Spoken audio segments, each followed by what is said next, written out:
যারা জুয়ায় জড়িয়ে, আজও সেটা আম বাগানের জুয়া হোক, কাঁঠাল বাগানের জুয়া হোক, কলা বাগানের জুয়া হোক, মোড়ের মাথার জুয়া হোক, আইপিএল এর জুয়া হোক, বিশ্বকাপের জুয়া হোক, যে ধরনের জুয়াই হোক না কেন, আর হোক না বাজারের ওই সভ্য জুয়া যেটা পাওয়া যায় লটারি আকাটে, ও নাকি আবার গভর্নমেন্ট স্বীকৃত। আপনি মনে রাখবেন, দুনিয়ার এডুকেশন সিস্টেমই তো এগুলোকে বৈধ ঘোষণা করেছে। লটারি বৈধ ঘোষণা করেছে কোনো মূর্খ লোকে নয়। এই যে কোম্পানিগুলো লটারি বিক্রি করে, ওদের স্বীকৃতি দিয়েছে সরকার, আর সরকারের পক্ষ থেকে যারা স্বীকৃতি দিয়েছে তারা সবাই লেখাপড়া জানে না। মূর্খ কথা বলেন না কেন? ওরা লেখাপড়া জানে না, মূর্খ। ওই লটারির কোম্পানিগুলোকে যারা স্বীকৃতি দিয়েছে, ও তো জুয়া। 5 টাকার টিকিটে 1.5 কোটি টাকা প্রাইজ মানি। জি, কে কোন চিন্তায় নেবেন, কে কোন ভাবনায় নেবেন, আমার কিচ্ছু এসে যায় না। মুসলমানরা আর একটা কোরআন ফলো করে চলে, সেই কোরআনটা আমাকে দেন, আমি একটু পড়ে দেখি ওতে কি আছে। ম্যাডামের কথাটা খুব ভাইটাল, বারবার বলছিলেন স্যার আর একটা কোরআন আপনাদের আছে যেটা মুসলমানরা ফলো করে চলে। যে কোরআনের ভিতরে আছে জুয়া চলবে, যে কোরআনের ভিতরে আছে মদ চলবে, যে কোরআনের ভিতরে আছে গান বাজনা, বলুন বলুন, যে কোরআনের ভিতরে আছে মারা কাটা করা যাবে, যে কোরআনের ভিতরে আছে জনগণের মাল আত্মসাৎ করা যাবে, যে কোরআনের ভিতরে আছে অবৈধভাবে অন্যের সম্পদকে স্পর্শ করা যাবে, ওই কোরআনটা দেন, ওইটা একটু পড়ে দেখি। পৃথিবীতে কোরআন নাযিল হয়েছে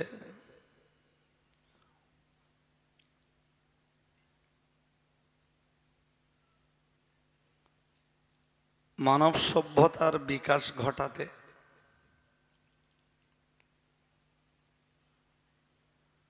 মানুষের পূর্ণ মানবিকতা ফিরিয়ে দিতে,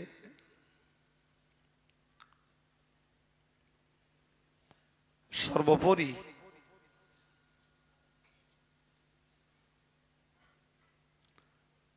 বিশ্ব শান্তি প্রতিষ্ঠা করতে।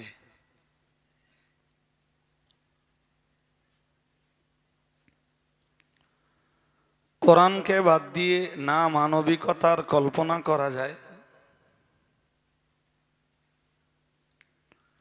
কোরআনকে বাদ দিয়ে না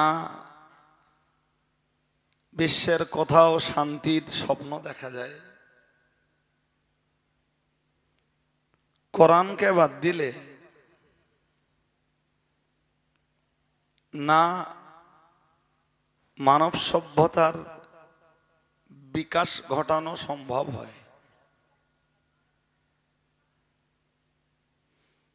কোনোটাই নয়। চাই পৃথিবীতে যে শিক্ষার যতই প্রসার ঘটুক, যে শিক্ষার গতি যতই ত্বরান্বিত হোক,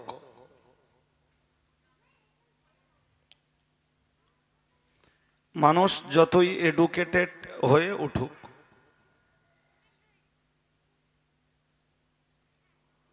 কোরআন ব্যতীত কোনোটাই মানুষের পক্ষে পসিবল নয়। শান্তি প্রতিষ্ঠা করতে পারে যে কোরআন, প্রকৃত অর্থে সভ্যতার শিক্ষা দিতে পারে সেই কোরআন,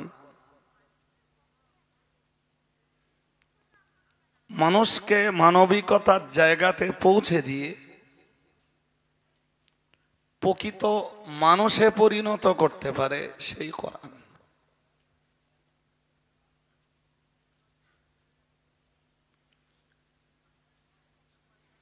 আজকের পৃথিবীতে এডুকেশনের অনেক শাখা।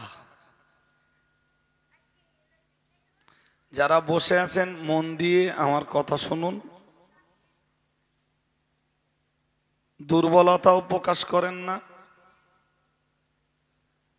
আর গাফিলতি তঞ্চুকতাও প্রকাশ করেন না, বরং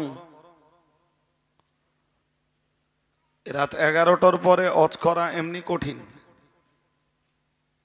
অজ ভালো, এশার নামাজ পড়ে 2 ঘন্টা, রাত 10টার ভিতরে শেষ, যার যার মতো টাইমলি শুয়ে পড়ুক।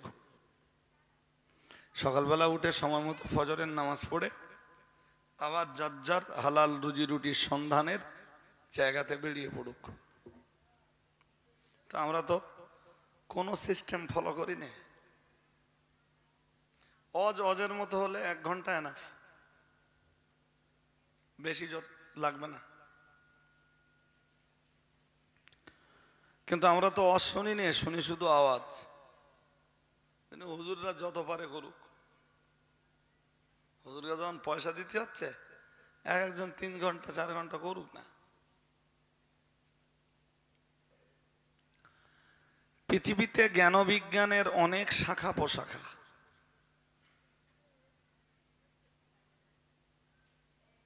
এরপরেও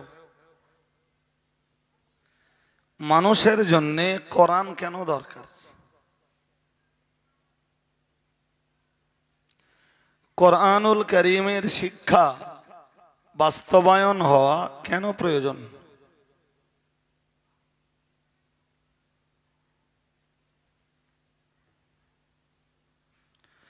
নবী রাসূলরা কেনই পৃথিবীতে এলেন? আর মানুষের তৈরি করা এডুকেশনের এত শাখা প্রশাখা থাকা সত্ত্বেও কেন আসমান থেকে কিতাব নাযিল করতে হলো আল্লাহকে?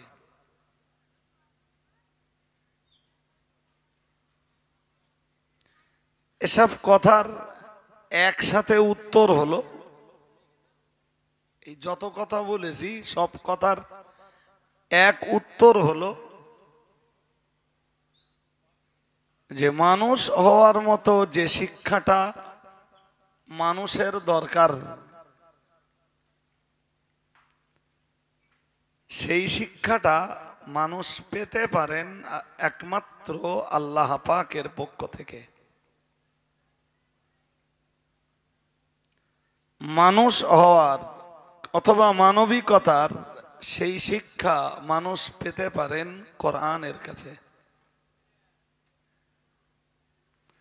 মানুষ হওয়ার সেই শিক্ষা মানুষকে দিতে পারেন একমাত্র পৃথিবীর নবী রাসূলরা। সুবহানাল্লাহ বলুন। নবী রাসূলদের রেখে যাওয়া সেই এডুকেশনের বাইরে অথবা যে এডুকেশনটা আল্লাহ মানব জাতির কল্যাণের জন্য শিখিয়েছেন, সেই এডুকেশনের বাইরে মানুষের তৈরি করা এডুকেশন যত সিস্টেম আছে, কোন এডুকেশনই না মানুষের জন্য শান্তি ডেকে আনতে পারে, না বিশ্ববাসীকে সভ্য জাতিতে পরিণত করতে পারে, আর না মানুষকে মানবিকতা শেখাতে পারে। আর এই এতটা ব্রেন আছে তো এখানে, সবাই তো আর মূর্খ না, লেখাপড়া অনেকেই জানেন। যদি বলেন না পারে, মানুষের তৈরি করা এডুকেশন সিস্টেম মানব জীবনে পূর্ণ শান্তি ডেকে আনতে পারে, সভ্যতার পূর্ণাঙ্গ বিকাশ ঘটাতে পারে, তাহলে আমি বলবো পৃথিবীতে নবী রাসূল আসবার আর কোনো দরকার ছিল না। মানুষেরা নিজেরা চেষ্টা করে কোনটা সভ্যতা, কোনটা মানবিকতা, কোনটা ভদ্রতা, কোনটায় শান্তি প্রতিষ্ঠিত হতে পারে, মানুষেরা গবেষণা করে তা উদ্ধার করতে পারত। বাট এটা মানুষের পক্ষে পসিবল নয়।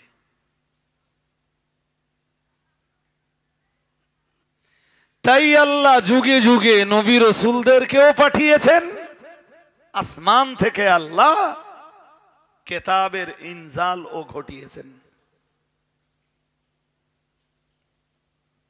সুবহানাল্লাহ বলুন, আর একটু মন খুলে বলুন। আপনি কোরআন কেন মেনে চলবেন যদি এইটা না ঠিক করতে পারেন, এইটা যদি ডিসাইড না করতে পারেন? কোরআন মানবেন না তো ব্যাস, পৃথিবীতে সভ্যতারও বিকাশ ঘটবে না, মানুষের ভিতরে মানবিকতাও জায়গা পাবে না, মনুষ্যত্বও সৃষ্টি হবে না, পৃথিবীতে শান্তিও প্রতিষ্ঠিত হবে না। বলুন, যদি কোরআনকে বাদ দিয়ে মুহাম্মদ সাল্লাল্লাহু আলাইহি ওয়াসাল্লামের রেখে যাওয়া এডুকেশনকে বাদ দিয়ে যদি পৃথিবীতে শান্তি প্রতিষ্ঠিত করা সম্ভব হয়, তার রাস্তাটা বলুন। আর আমি দায়িত্ব নিয়ে বলছি, যে সায়েন্টিস্টরা চন্দ্র জয় করছে, এটা তাদের পক্ষেও পসিবল না যে কোনটা প্রকৃত মনুষ্যত্বের শিক্ষা, সেই রাস্তাটা বার করে দেওয়া এটা ইসরোর বিজ্ঞানীদের পক্ষেও সম্ভব না। এটা সম্ভব একমাত্র তাদের দ্বারা, পৃথিবীতে আল্লাহ যাদেরকে তার নিকটতম বান্দা হিসাবে পাঠিয়েছেন, তারাই পৃথিবীর নবী রাসূল। সুবহানাল্লাহ।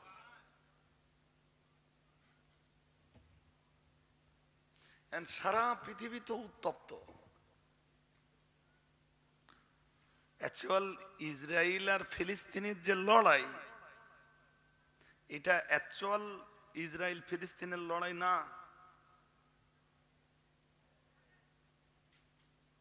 এটা আমরা বাহ্য দৃষ্টিতে এইটা দেখছি।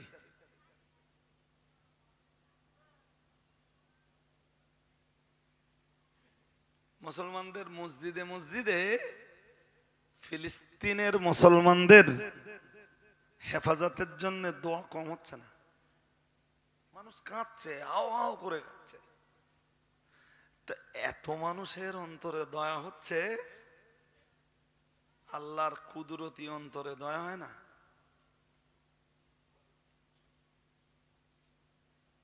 হ্যাঁ না বলবেন তো?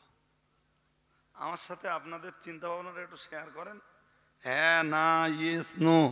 যদি আপনাদের বুঝতে ডিস্টার্ব হয় তো আপনারা কমেন্ট করুন, রিকমেন্ড করুন, করে আমার কাছ থেকে আর একটু বুঝে নেন। যদি আমার ভুল হয়ে যায়, মেবি হতে পারে, আমি তার ফেরেশতা না যে আমার ভুল হবে না, আমারও ভুল হতে পারে, তা আমার ভুলটা আপনারা ধরিয়ে দেন। কারোর কাছে কখনো শিখে নিতে লজ্জা লাগা উচিত না। ইমাম বুখারী বলতেন, আমার শিক্ষকের ক্যাটাগরি 5টা। তা ইমাম বুখারী বলতেন, ওই 5 ক্যাটাগরির শিক্ষকের ভিতরে আমার ছাত্র যারা, তারাও আমার শিক্ষক। আমি যেটা না জানি আমার ছাত্রদের কাছ থেকেও জেনে নেই। সুবহানাল্লাহ বলুন। কেউ যদি মনে করে হাম সব জানতা, ওটা তো চরম অহংকারী। আর আল্লাহ অহংকারীদেরকে কখনোই পছন্দ, বলুন, অহংকারী আল্লাহর কাছে পছন্দনীয় নয়। হাদিসে এসেছে, আল আযমাতু রিদাই, আল্লাহ নিজে বলেন, হাদিসে কুদসিতে আছে, অহংকার আমার চাদর। যে যে যে অহংকার করলো সে তো আমার চাদর ধরে টানলো। অহংকার শুধু আমার জন্যে মানানসই, কারণ আল্লাহুস সামাদ, আল্লাহ বেনিয়াস, আল্লাহ অমুখাপেক্ষী, আল্লাহ কারোর মোহতাজ নন, আল্লাহ কারোর মুখাপেক্ষী নন। কিন্তু তোমরা তো সবাই আল্লাহর মুখাপেক্ষী। অহংকার তোমাদের জন্যে, কারোর জন্যে মানানসই নয়। চলুন আমরা কামব্যাক করি। হাদিসে এসছে, জানেন, হাদিসে এসছে রাসূল করিম সাল্লাল্লাহু আলাইহি ওয়াসাল্লাম এক হাদিসে বলেছেন, মুসলিমের হাদিসে পড়েছি আমরা, যে মা তার বাচ্চাকে যতটা ভালোবাসে, আল্লাহ তার চাইতে তার বান্দাদেরকে অনেক বেশি ভালোবাসেন। আর একটু মন খুলে বলুন, পৃথিবীর কোনো মা চায় না তার বাচ্চা বলুন কষ্টে থাকুক, কষ্ট পাক। কোন মায় চায় না বাচ্চা কষ্টের ভিতরে, মুসিবতের ভিতরে পতিত হোক। তাহলে আল্লাহ চায় না মায়ের অন্তরে সন্তানের প্রতি যত ভালোবাসা, আল্লাহর কুদরতি অন্তরে বান্দার প্রতি ভালোবাসা তার চাইতে আরো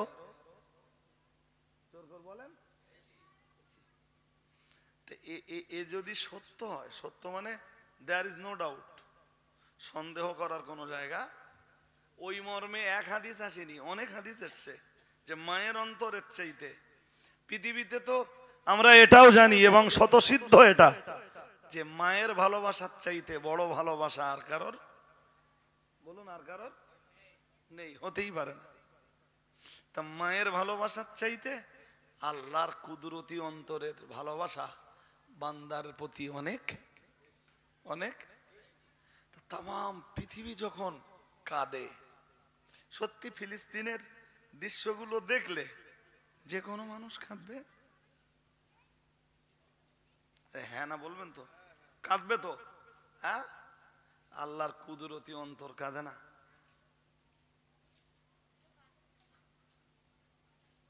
এত মসজিদে মসজিদে দোয়া হয়, কোড়াপাড়া সবাই খারাপ, দুটো লোক ভালো হলেও তো আছে, ধরি নেন খানিকক্ষণের জন্য যে কোড়াপাড়া সবাই খারাপ, মাগার দুটো লোক তাহাজ্জুদ গুজার থাকলেও কোড়াপাড়ার ভিতরে আছে, সে প্রকাশ্য হোক গোপনে হোক। জি, তো এই ভালো মানুষগুলো দোয়াও আল্লাহ এই ফিলিস্তিনিদের জন্য কবুল করে না কেন?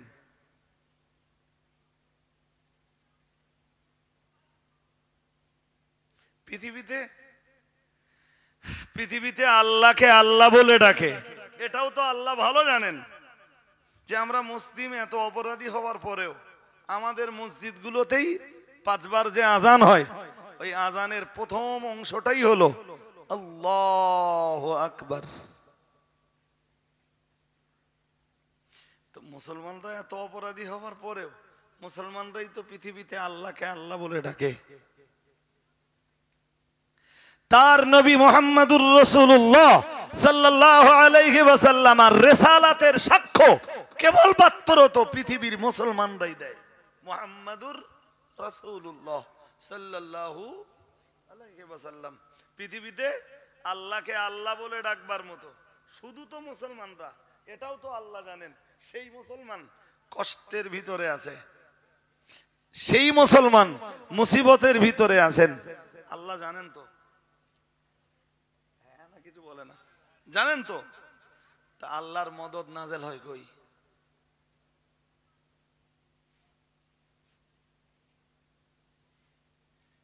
সব প্রশ্নের উত্তর এক কথায় নেন। এই এতক্ষণ ধরে যা যা বললাম, কোরআন বলেছে ওয়াকানাল ইনসানু আজুলা।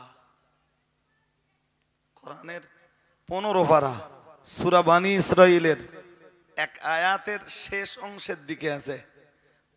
একদম খুব বেশি দূর যেতে হবে না, বানী ইসরাঈল পড়বেন, প্রথম সাফা টপকে যেই দ্বিতীয় সাফায় যাবেন, দ্বিতীয় সাফাতেই আছে ওয়াকানাল ইনসানু আজুলা।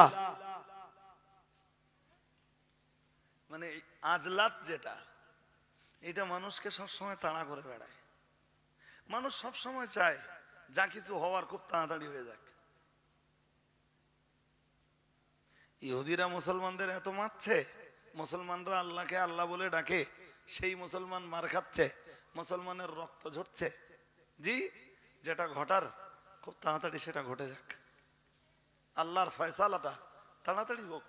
কোরআন বলছে মুসলমানরা সত্তরতা প্রিয়।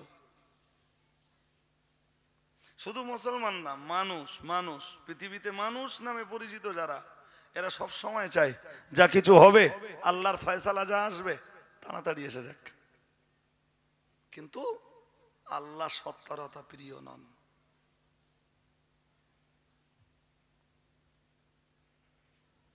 এই জন্য দেখছেন মুসলমান মার খাচ্ছে, আল্লাহর ফয়সালা আসছে। কোরআন বলেছে ওয়া উমলি লাহুম ইন্না কাইদি মাতিন। আল্লাহ বলেন এই পৃথিবীর জালিম যারা, আমি সব দেখি, আমি সব শুনি, এরপরেও আমি পৃথিবীর জালেমদেরকে অবকাশ দেই। তবে পৃথিবীর জালেম গোষ্ঠী, অত্যাচারী গোষ্ঠী যেন এটা মনে রাখে, ইন্না কাইদি মাতিন, আমার কৌশল অত্যন্ত মজবুত। যেদিন আমি ধরব পৃথিবীর এই জালেম গোষ্ঠীকে, এই অত্যাচারী সম্প্রদায়কে, জি এই জালেম অত্যাচারী সম্প্রদায়কে বাঁচানে ওয়ালা সেদিন পৃথিবীতে কেউ থাকবে না। এটা আল্লাহ বলেছেন, আর তাই তো ঘটেছে। পৃথিবীর ইতিহাস ঘেটে দেখুন, ফিলিস্তিনের মুসলমান কত বছর অত্যাচারিত হচ্ছে। আমি ঠিক জানি না, আমি ফিলিস্তিনের ইতিহাস খুব বেশি জানি না, আপনাদের জানা থাকে তা বলুন। তার চেয়ে বেশি ধরে নেন 100 বছর, তার চেয়ে পৃথিবীতে অনেক বেশি সময় ধরে জ্বালিয়েছে ফ্রাউন, তার চাইতে পৃথিবীতে অনেক বেশি সময় ধরে নির্যাতন চালিয়েছে আল্লাহওয়ালাদের উপরে নমরুদ। মগর আল্লাহর ফয়সালাটা খুব সহজে আসেনি। আজও আমার আগের হযরত বলছিলেন, তার কথা যৌক্তিকতা রয়েছে, যে রাসূলুল্লাহ কুনুতে নাযিলা পড়ে। এ ভাই ঘুমিয়ে পড়েছ নাকি ছোট ভাই? ঘুম ভাব না? আমি একটু আগে বলছিলাম না যে 11টার পর আর ওয়াজ করার মতো পরিবেশ থাকে না। সত্যি থাকে না, সত্যি থাকে না। ও দুই একজন ঢলে বললু পড়বে, আর তাতে আমি তো একদম সাদামাটা কথা বলছি, না আছে সুর, না আছে আওয়াজ, না আছে স্বর, কিচ্ছু না। এই শুনতে হবে আপনাদের আজকে। জি এত লম্বা সময় ধরে জ্বালাতন করেছে পৃথিবীতে, পৃথিবীবাসীর প্রতি অত্যাচার করেছে, পৃথিবীর মানুষের উপরে অত্যাচার করেছে বাদশাহ দাকিয়ানুস। কোরআন খুলে দেখুন আপনি, কোরআনুল কারীমের 15 পারা সূরা কাহাফ, 15 আর 16 পারা জুড়ে সূরা কাহাফ আছে।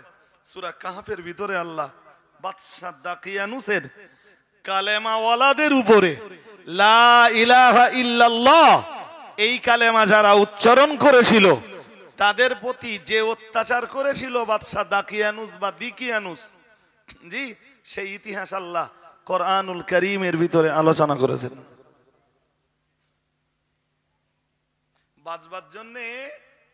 বাঁচবার জন্য ইমানদাররা এক গুহার ভিতরে যে আশ্রয় নিল, সেই গুহার ভিতরে সেই ঈমানওয়ালারা 300 বছর পর্যন্ত ঘুমিয়ে থাকলো। কত? আর জোর করে বলেন কত বছর? আর বাইরে তখন ওই পরিমাণ অত্যাচার চলেছে।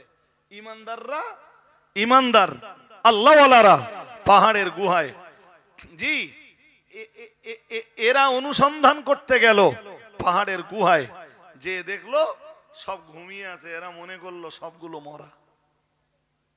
300 বছরের বেশি সময়কাল ওরা ওই গুহার ভিতরে অবস্থান করার পরে বাদশার পিরিয়ড পেরিয়ে গেল, দেশের টাকা বদলে গেল, তারপরে আল্লাহ ওদের ঘুম ভাঙালেন, ওরা ফের গুহার ভিতর থেকে বাইরে বেরিয়ে এলো। আর একটু মন খুলে বলেন, আল্লাহর ফয়সালা আপনি আর আমি চাইলে চলে আসবে না। আপনি আর আমি কাল থেকে কুনুতে নাযিলা পড়লেও আল্লাহর ফয়সালা অত তাড়াতাড়ি বলুন না আসবে না। আপনি আমার কাছে একটা ছোট্ট আইডিয়া নেন। ইব্রাহিম নবী দোয়া করছেন, রব্বানা ওয়াবআথ ফীহিম রাসূলাম মিনহুম ইয়াতলু আলাইহিম আয়াতিক ওয়া ইউআল্লিমুহুমুল কিতাবা ওয়াল হিকমাতা ওয়া ইউযাক্কিহিম ইন্নাকা আনতাল আজিজুল হাকীম। কোরআনের প্রথম পারা সূরা বাকারার 129 129 নম্বর আয়াত। ইব্রাহিম আলাইহিস সালামের এই দোয়া কবুল হচ্ছে 2000 বছরের বেশি সময় পেরিয়ে গেছে, তারপরে ইব্রাহিম নবীর এই দোয়া কবুল হচ্ছে।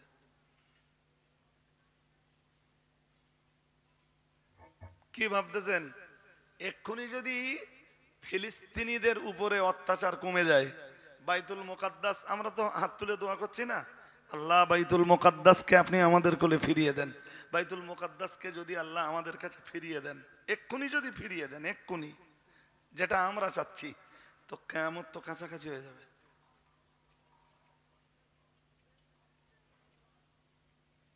কি বলছি বুঝতেছেন নাকি? হ্যাঁ, ফিলিস্তিনিদের এখনো রক্ত ঝরবে। যেদিন বাইতুল মুকাদ্দাসকে রক্ষা করার মতো কেউ না থাকবে, পৃথিবীতে কোনো মুসলমান না থাকবে, সেদিন দেখবেন ওয়ারসালা আলাইহিম তায়রান আবাবিল তারমিহিম বিহিজারাতিন মিন সিজিল ফাজআলাহুম কাআসফিম মাকুল। এই ইতিহাস তো সত্য। যেদিন কাবার উপরে অ্যাটাক হলো, সেদিন আল্লাহ কাবাকে রক্ষা করার জন্য দল দল পাখি পাঠালেন। এ তো গল্প না, এ তো কোরআনের সত্য ইতিহাস।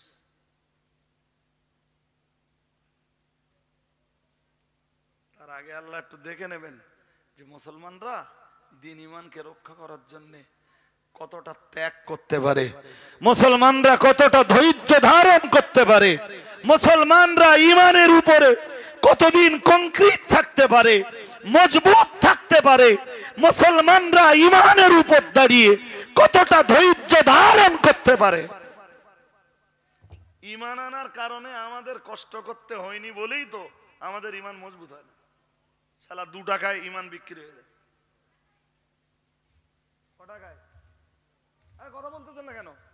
2 টাকায় আমাদের ঈমান বিক্রি হয় কেন? ঈমানের জন্য আমাদের কষ্ট করতে, ঈমানের জন্য যদি কষ্ট করতে হতো, কষ্ট করে যদি ঈমান জোগাড় করতে হতো, খুব সহজে ঈমান পেয়েছি বলেই তো, ঈমান ইসলাম এত সহজে পেয়েছি বলেই তো 2 টাকার বিনিময়ে, 5 টাকার বিনিময়ে, 10 টাকার বিনিময়ে, জি, ছোট্ট একটুখানি একটা জিনিসের জন্য আমাদের ঈমান ধ্বংস হয়ে যায়, বিক্রি হয়ে যায়।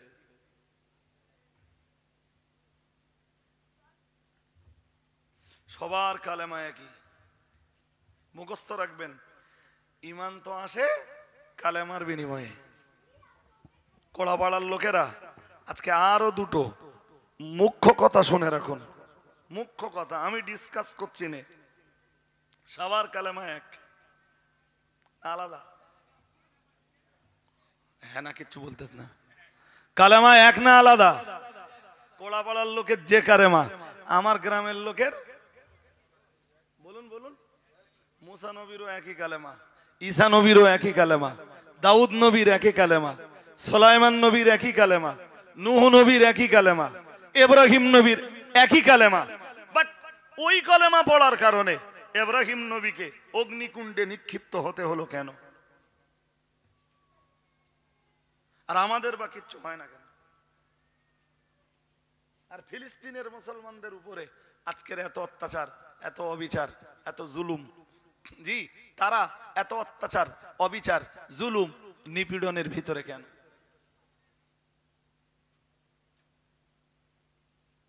আপনারা সবাই বলবেন কালেমা এক, আমি বলছি কালেমা এক না।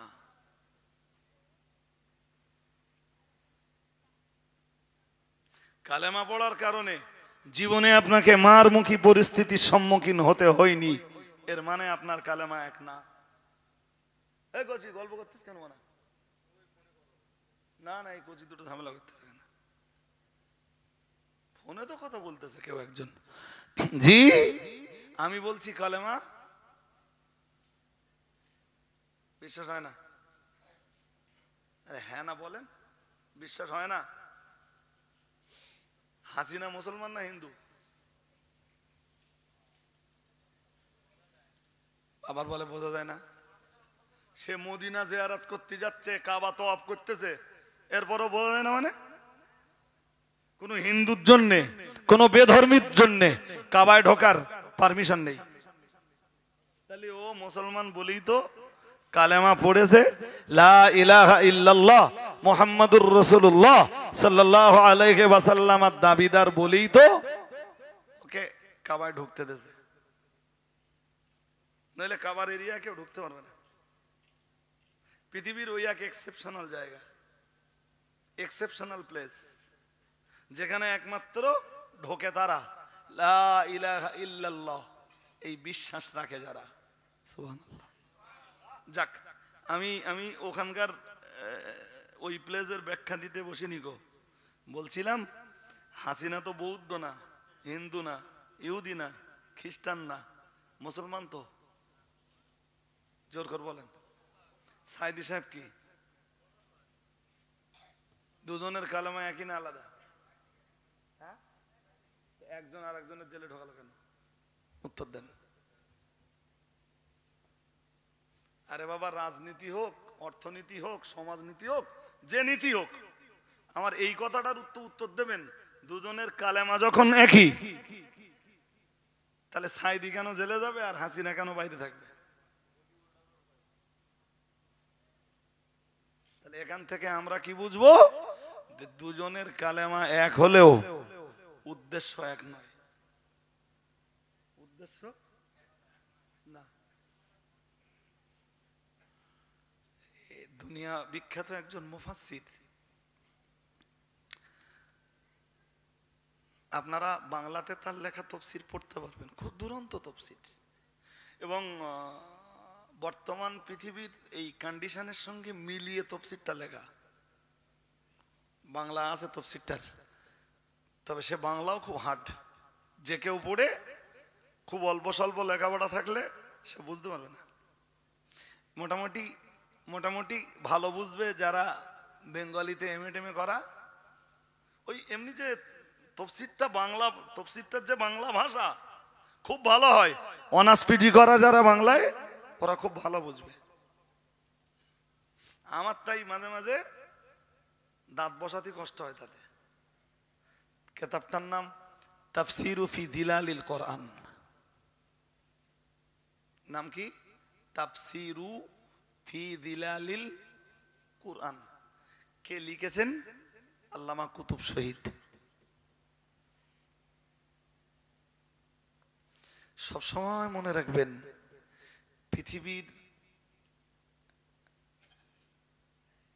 পৃথিবীর প্রথম সারির আলেম যারা, অথবা অন্যভাবে বলছি দুনিয়া বরেণ্য আলেম যারা, মুফাসসির যারা, মুহাদ্দিস যারা, তারা দেশের রাজা বাদশাদের অত্যাচার কখনো সহ্য করতে পারে না। তারা সব সময় দেশের রাজা বাদশাদের অন্যায়ের প্রতিবাদ করেন, রাজা বাদশাদের জুলমের প্রতিবাদ করেন, রাজা বাদশাদের অত্যাচারের প্রতিবাদ করেন।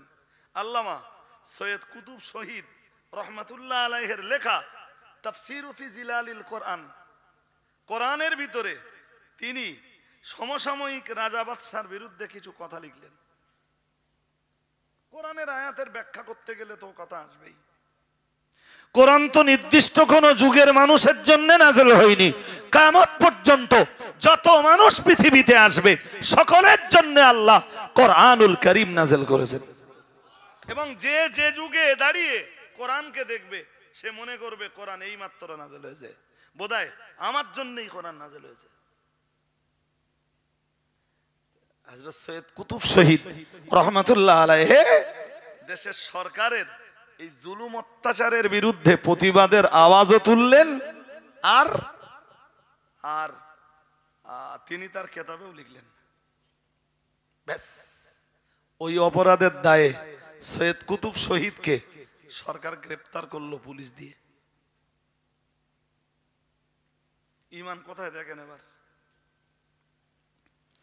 সৈয়দ কুতুব শহীদ যখন জেলে গেলেন, বেশ কিছুদিন জেল খাটলেন, ওনার এগেনস্টে রায় বার হলো ফাঁসির রায়। অত বড় একজন আলেম, তার এগেনস্টে ফাঁসির রায়। একদিন এশার নামাজ পড়ে উনি নামাজের মুসাল্লায় বসে তসবিহ, তাহলিল, তাকবীর, তাজকির পড়ছেন, আর কেউ একজন এসে ফাঁসির রায়টা শুনিয়ে যাচ্ছে, এবং বলাও হচ্ছে যে আগামীকাল সকালবেলা ফজরের নামাজের পরে আপনার ফাঁসি, বাদা সালাতিল ফজর। সৈয়দ কুতুব শহীদ ভেঙে পড়লেন না, ভাবলেন মরতে তো একদিন হবে, পৃথিবীতে কেউ চিরঞ্জীবী না, তা মরবো তো, যদি শাহাদাতের মরণ জোটে, এটা আমার সৌভাগ্যের ব্যাপার। বার্তাটা যিনি দিতে এলেন, ওনার দিকে ফিরে সৈয়দ কুতুব শহীদ একটু মুচকি হাসলেন, হেসে বললেন, আমার ফাঁসি হবে? আলহামদুলিল্লাহ, চলে যান। সারা রাত উনি এশান নামাজের পরে ওই তাসবিহ তাহলিল তাজকিরের পর থেকে সারা রাত নামাজের মুসাল্লায় দাঁড়ালেন। সারা রাত ধরে আল্লাহর সাথে প্রেম বিনিময় করলেন। আল্লাহর সাথে প্রেম বিনিময় করার পর্ব শেষ হলো ফজরের নামাজের একটু আগে। আল্লাহ শাহী দরবারে দুখানা হাত তুললেন, হাত তুলে বললেন, আল্লাহ আমাকে ফাঁসির মঞ্চে ঝুলিয়ে দেওয়া হবে, আল্লাহ আমার মউত হবে শাহাদাতের মউত। আল্লাহ এরকম জীবন যদি 1000 বার আপনি ফিরিয়ে দেন, আল্লাহ এরকম 1000 জীবন আপনার দিনের জন্য আমি উৎসর্গ করতে তৈরি আছি। বললেন আল্লাহ, আর ওটাই শহীদদের চাহিদা থাকে। শহীদ যারা হয়, আল্লাহ শহীদদের হাসরের ময়দানে জিজ্ঞেস করবেন, কি চাও? শহীদরা বলবে, আল্লাহ আবার জীবন ফিরিয়ে দেন, আবার শহীদ হই। সুবহানাল্লাহ। আর একটু মন খুলে বলেন, কি চাই? আবার জীবন ফিরিয়ে দেন, আবার শহীদ হই। আল্লাহ আবার জীবন ফিরিয়ে দেবেন, আবার শহীদ হব। 100 বার জীবন দেবেন, 100 বার শহীদ হব। 1000 বার জীবন ফিরিয়ে দিবেন তো 1000 বার শাহাদাত চাইব। সৈয়দ কুতুব শহীদ খুব কান্নাকাটা করলেন, চোখের পানি ফেললেন। এই মৃত্যুর ভয়ে নয়, মউতের ভয়ে নয়, আল্লাহকে বললেন, আল্লাহ তো মরার আগে আপনার কাছে একটা দাবি, জিন্দেগির কোন গুনাহ যদি আমার থাকে, আল্লাহ আপনি আমার গুনাহগুলিকে মাফ করে মেহেরবান আপনি আমাকে একটু মাসুম বানিয়ে দেন। সৈয়দ কুতুব শহীদ মাসুম হয়ে গেলেন। মাসুম, খুব কাঁদলেন, দাড়ি ভিজে গেল। হুজুর এরপরে ফজরের নামাজ পড়লেন। ফজরের নামাজ পড়ে তাসবিহ তাহলিল তাজকির তাকবীর তাহমিদের ভিতরে রাসূলের প্রতি সালাতের নজরানা পেশ করতে লাগলেন, কালমা কালামে জিকির করতে লাগলেন। জিকির করতে করতে কানে আওয়াজ চলে এলো, কে যেন একজন ডাকছে। আল্লাহ পাকের প্রিয় বান্দা সৈয়দ কুতুব শহীদ রহমাতুল্লাহ আলাইহি ওইদিকে তাকালেন, যিনি তাকে ডাকছেন এই মানুষটার দিকে তাকালেন, দেখতে পেলেন যিনি ডাকছেন তিনি জেলের ইমাম সাহেব। সৈয়দ কুতুব শহীদ রহমাতুল্লাহ আলাইহিকে জেলখানার ইমাম সাহেব সালাম দিলেন। সালাম দিয়ে বললেন, আপনার ফাঁসির সময় হয়ে গেছে, আমি এসেছি আপনার কালেমা পড়াতে। রাষ্ট্র যদি হয় মুসলিম রাষ্ট্র, তাহলে ফাঁসির কাস্টে যাকে ঝোলানো হবে, ফাঁসির কাস্টে কোন মুসলমানকে ঝোলাতে হলে নিয়ম হলো তাকে আগে কালেমা পড়িয়ে নেওয়া। সৈয়দ কুতুব শহীদকে কালেমা পড়ানোর জন্য জেলখানার ইমাম এসেছেন। জেলখানার ইমাম সাহেব বলেন গভর্নমেন্টের বেতনভুক্ত ইমাম।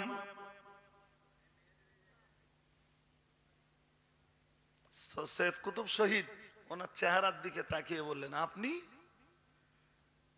বলেন, আমি এসছি আপনার তো ফাঁসি হবে, আপনার কালেমা বলাতে, কালেমা পড়াতে। সৈয়দ কুতুব শহীদ ইমাম সাহেবের মুখের দিকে, জেলখানার ইমাম সাহেবের মুখের দিকে তাকিয়ে হাসতে হাসতে বললেন আমি আমার কলেমা তো পড়িয়ে নিয়েছি। খুব বেশি হলে আপনি একটু তওবা পড়াবেন আর কলেমাটা পড়াবেন। আমি তওবাও পড়ে নিয়েছি, কালেমাও পড়ে নিয়েছি, শাহাদাতের জন্য প্রস্তুত। আপনি কামব্যাক করতে পারেন। তো জেলখানার ইমাম সাহেব ফিরে যাচ্ছে। সৈয়দ কুতুব শহীদ ডাকলেন, ডেকে বললেন, শোনেন একটা কথা। ঘুম পাচ্ছে আপনাদের নাকি? এই কথাটা আর ঘুমিয়ে শুনলে হবে না। সৈয়দ কুতুব শহীদ বললেন, আমার একটা কথা বলার আছে। কি? শুনুন, যে কালেমায় আপনি বেতন পান সেই কালেমায় আমার ফাঁসি হচ্ছে।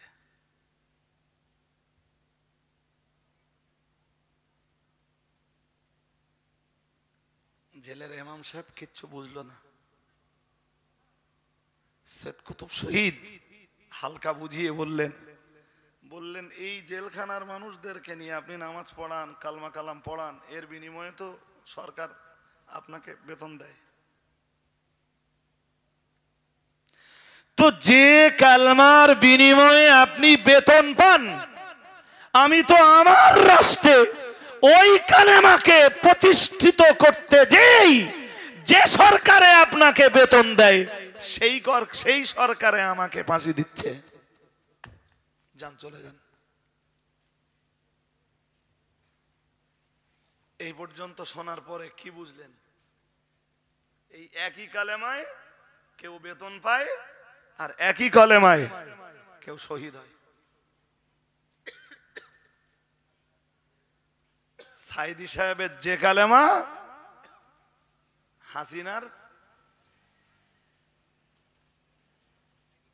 বলুন বলুন, অথচ হাসিনা সিংহাসনে বসে রাজত্ব করে, আর সাইদি সাহেবের মতো নিরীহ মানুষটা জেল খেটে হিসাব অনুযায়ী জেলেই মৃত্যুবরণ করে।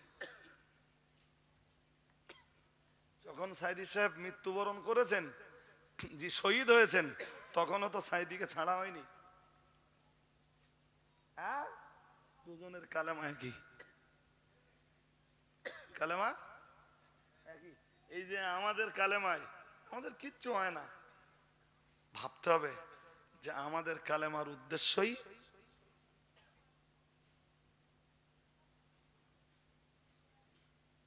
এমনি রাসূলুল্লাহ বলেননি, বলো মান ক্বালা লা ইলাহা ইল্লাল্লাহ দাখালাল জান্নাহ। রাসূল এমনি বলেননি যে লোকটা বলল লা ইলাহা ইল্লাল্লাহ, আল্লাহ পাকের রাসূল বললেন দাখালাল জান্নাহ, সে জান্নাতে যাবে।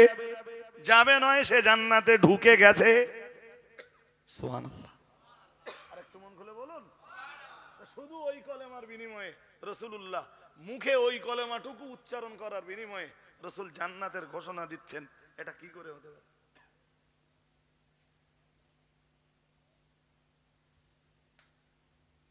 এই ফিলিস্তিনের মুসলমানরা কাঁদতেছে, আর আমরা ভেবতেছি যে আমাদের তো কিচ্ছু হয় না, আঙ্গা তো কিচ্ছু হয় না। জি, মেবি আমাদের কালেমার উদ্দেশ্য ভালো নয়। ফিলিস্তিনের মুসলমানরা তারা যে চিন্তায় কালেমা পড়েছে, এটা হতে পারে বাংলার মুসলমানরা সেই চিন্তাতে কালেমা পড়েনি। নইলে আপনি ইতিহাস হিসাব করে দেখুন, একই কালেমা পড়েছে, অথচ অত্যাচার হয়েছে, জুলুম হয়েছে, জি নিষ্পেষিত হয়েছেন, নির্যাতিত হয়েছেন। এরকম পৃথিবীতে হাজারো ইতিহাস আছে। আজও পৃথিবীর ফিলিস্তিনের মুসলমানরা এত মার খাচ্ছে, মাগার আমাদের কিছু হয় না কেন? আর যদি বলেন না যে আমরাও আমাদের কালেমার উদ্দেশ্য ভালো আছে, তাহলে আজ অথবা কাল ফিলিস্তিনে যে কন্ডিশন ঘটছে, আপনার জীবনেও ওই কন্ডিশন নেমে আসতে, হ্যাঁ, যদি উদ্দেশ্য ভালো হয়। এরপরে যদি বলেন হুজুর আল্লাহ সাহায্য অত সহজে আসবে না। আমরা বিষয়গুলো যত তাড়াতাড়ি চাই, আল্লাহ এত তাড়াতাড়ি কোন নির্যাতনকারী গোষ্ঠীর উপরে, অত্যাচারী কোন সম্প্রদায়ের উপরে আল্লাহ এত তাড়াতাড়ি আযাব গজব চাপিয়ে ধ্বংস করে দেন না। নূহ আলাইহিস সালামের কওমরা, ইতিহাস হিসাব করে দেখুন, নূহ নবীর কওমরা নূহ নবীকে জ্বালিয়েছে 900 বছর ধরে। কত বছর? চোরখোর বলে না। আর এই 900 বছর, 950 বছর কেটে যাবার পরে নূহের জাতির উপরে আল্লাহ আযাব গজব নাযিল করে ধ্বংস করে দিচ্ছেন। আজকের যে ইহুদিরা জ্বালাচ্ছে, ওই ইহুদিদের ব্যাপারেও তো রাসূলের ভবিষ্যৎবাণী, এবং সে ভবিষ্যৎবাণী রাসূলের যখন পৃথিবীর অন্য কারোর হলে ভাববার জায়গা ছিল, জি সে ভবিষ্যৎবাণী যখন রাসূলের, জি এক চিলতা এধার ওধার হওয়ার কোনো কায়দা। আর যদি বলেন না হুজুর এক্ষুনি দরকার, তাই তো কিয়ামত খুব কাছাকাছি হয়ে গেছে। নবীজি বলেছেন যে বুখারীর হাদিসে এসেছে ওয়াফাতুহু বাইতুল মাকদাস, রাসূল বলেছেন কিয়ামতের নিকটতম সময়ে, কিয়ামতের নিকটবর্তী সময়ে মুসলমানদের কাছে আবার বাইতুল মুকাদ্দাস ফিরে আসবে। সুবহানাল্লাহ। আর একটু মন খুলে বলুন তো, বাইতুল মুকাদ্দাসের বিজয় যদি এক্ষুনি হয়ে যায় তো কিয়ামত তো কাছাকাছি হয়ে যাবে। আমরা যতই দোয়া করি আভি বাইতুল মুকাদ্দাস ফিরবে না, সময় আছে। তার জন্য মুসলমানদের এখনো রক্ত দিতে হবে, এখনো জীবন দিতে হবে, এখনো অত্যাচার সহ্য করতে হবে, এখনো জুলমের শিকার হতে হবে। আমার যেন মনে হচ্ছে যে এই যে খেলা শুরু হয়েছে এ খেলা খুব তাড়াতাড়ি শেষ হবে। আজকে ফিলিস্তিনে যে অত্যাচার চলছে আমার মনে হচ্ছে যে এই অত্যাচার শুধু ফিলিস্তিনে সীমাবদ্ধ থাকবে না, এরপরে সম্ভাবনা আছে বাকি মুসলিম কান্ট্রিগুলো জড়িয়ে যায় কিনা, এবং ওই আগুনে, ওই অত্যাচারের আগুনে অল ওয়ার্ল্ডের মুসলমানদেরকে জ্বলতে হয় কিনা, এরও সম্ভাবনা রয়েছে। এটা ভাববেন না যে আমরা দোয়া করলেই কবুল হয়ে যাবে। আমাদের ভিতরে কেউ কি ভালো মানুষ নেই? আল্লাহ কি দেখে না? কোরআন বলেছে এ ব্যাপারে স্পষ্ট করে, ওয়ালা তাহসাবান্নাল্লাহা গাফিলান আম্মা ইয়ামালুয যালিমুন, আম্মা ইয়ামালুয যালিমুন। মহান আল্লাহ জানিয়েছেন ওয়ালা তাহসাবান্নাল্লাহা গাফিলান, মহান আল্লাহ জানিয়েছেন কখনোই তোমরা এই রূপ ধারণা করতে পারো না। ওয়ালা তাহসাবান্নাল্লাহা গাফিলান, আল্লাহর ব্যাপারে এই রূপ ধারণা কখনোই করতে পারো না। গাফিলান, আল্লাহ অমনোযোগী আছেন, এদিকে আল্লাহর মনোযোগ নেই। ফিলিস্তিনের মুসলমানদের রক্ত ঝরছে, আল্লাহর কুদরতি দৃষ্টি, আল্লাহর কুদরতি চোখ ফিলিস্তিনের মুসলমানদের উপরে নেই। এরূপ ধারণা কখনোই তোমরা করতে পারো না। আল্লাহ পাক রব্বুল আলামিন জানিয়েছেন, আল্লাহ পাক ঘোষণা দিয়েছেন আম্মা ইয়ামালুয যালিমুন, মহান আল্লাহ জানিয়েছেন পৃথিবীর জালিমরা, পৃথিবীর অত্যাচারীরা যা করে সব আমি আল্লাহ দেখি, কিন্তু তাদের উপরে আমার আযাব গজব নেমে আসবে নির্দিষ্ট সময়েই। সুবহানাল্লাহ বলুন। তোমরা চাইলেই আমি চাপিয়ে দেব না। এটা গেল এক পর্ব, এবারে দ্বিতীয় পর্বের গল্পটা আপনাদের শোনাই ছোট্ট ছোট্ট করে, নইলে সময় যাবে। যে কথাটা 100% সত্যি ভাই। পৃথিবীতে মুসলমান কারা এখন?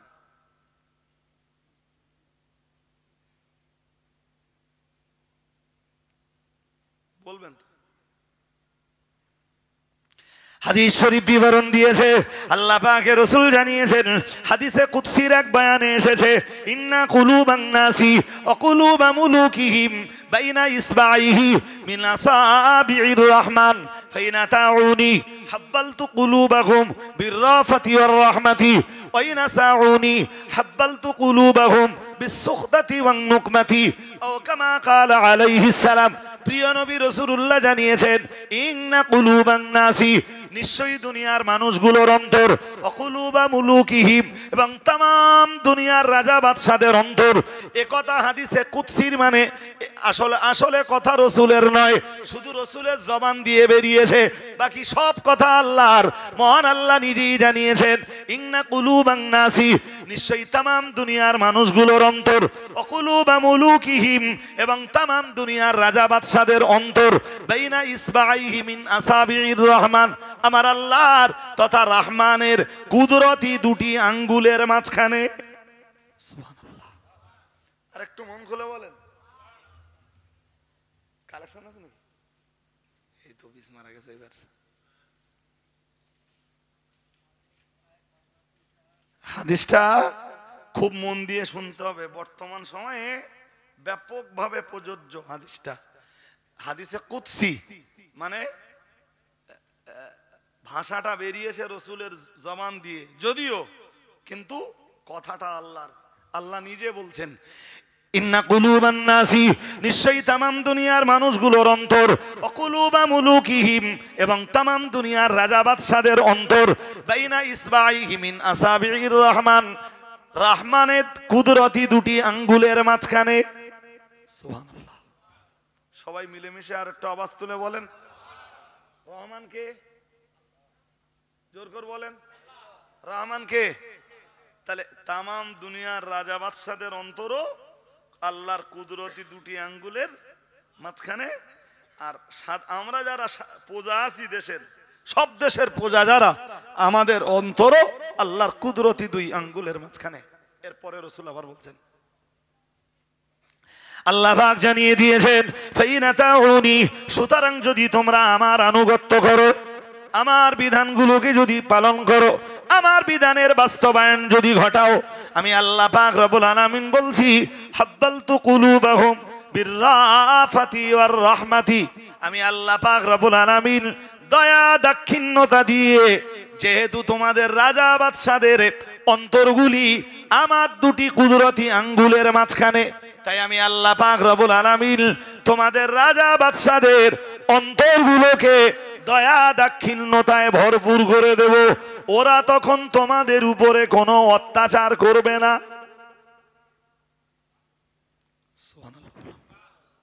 আর একটু মন খুলে বলেন, যদিও এই হাদিসের সাথে সবাই আপনি একমত হবে না, মাগার এটাই বাস্তব।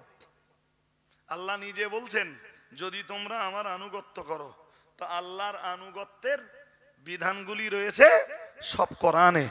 তাহলে এ কথার মর্ম এটাই দাঁড়ালো যে তোমরা যদি কোরআনের বিধানগুলোকে অক্ষরে অক্ষরে প্রতিফলন ঘটাও, সবগুলোকে যদি বাস্তবায়ন করো, আধুনিকত্বের ধাঁচে নাচে ছোঁয়ায় পড়ে যদি আমার বিধানগুলোকে জ্বলন জেলে না দাও, তবে হাব্বালতু কুলুবাহুম বিররাফাতি ওয়ার রাহমাতি, আমি আল্লাহ তোমাদের রাজা বাদশাদের অন্তরগুলো আমার কুদরতি 2 আঙ্গুলের মাঝখানে ফেলে দয়া রহমত করুণা দিয়ে ভরপুর করে দেব।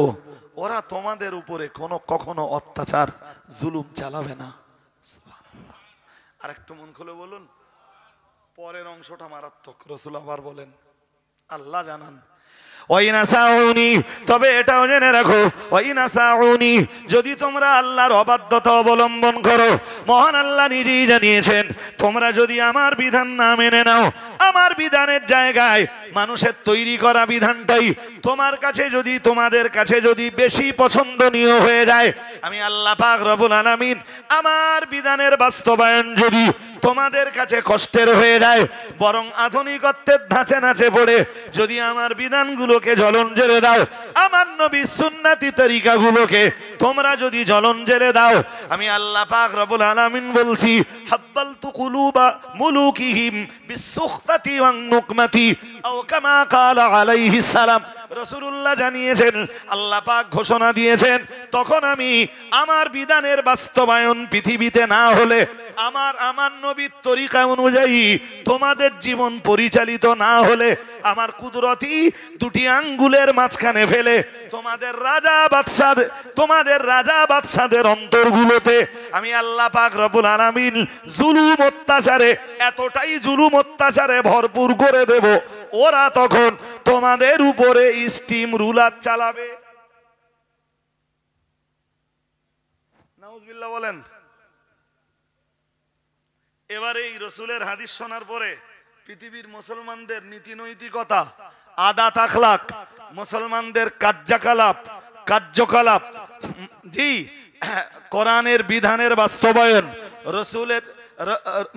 রাসূল করিম সাল্লাল্লাহু আলাইহি ওয়াসাল্লামের রেখে যাওয়া সুন্নাতের প্রতি ভালোবাসা, এগুলো বিশ্ববাসী মুসলমানদের ভিতরে আছে না নেই? এবার একটু দৃষ্টি নিবন্ধ করুন। আমরা যারা মুসলমান বলে নিজেদের দাবি করছি, রাসূলের রেখে যাওয়া নিয়ম নীতি, আল্লাহর কোরআনের বিধানের বাস্তবায়ন আমাদের ভিতরে আছে না নেই? পৃথিবীবাসীর উপরে দৃষ্টি নিবন্ধ করার আগে বোধহয় নিজের দিকে দৃষ্টিটা ফেরানো ভালো, যে আমার কন্ডিশন কি আছে।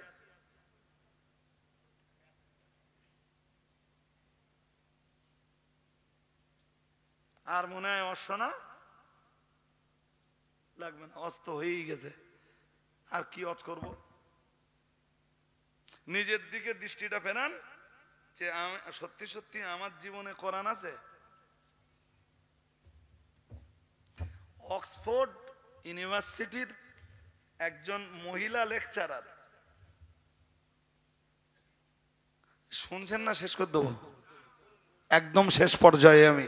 ওরা আবার কালেকশনের খাতা নিয়ে বসেছে, মানে ওতে আবার খানিকটা সময় দিতে হবে। জি। তো এই কথাটা শুনলে আপনারা আরেকটু ক্লিয়ার হবেন। অক্সফোর্ড ইউনিভার্সিটির একজন মহিলা লেকচারার, তিনি খ্রিস্টান। কি ধর্ম? জোর করে বলে না। তো একজন মুসলিম লেকচারারকে ডেকে বললেন, স্যার আপনারা তো কোরআন পড়েন, তা আমি তো খ্রিস্টান, আমাকে একটা কোরআন দেবেন?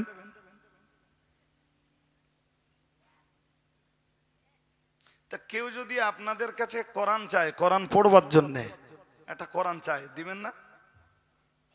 হ্যাঁ না জোর করে বলেন, দিবেন না?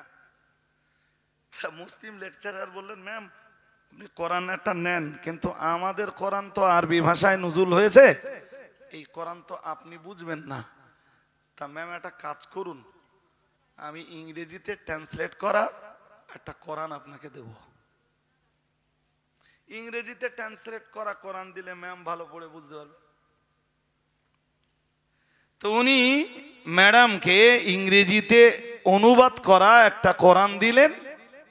ম্যাডাম অন্তত 8 মাস ধরে কোরআনের first to last A to Z, শুরু থেকে শেষ কয়েকবার পড়লেন।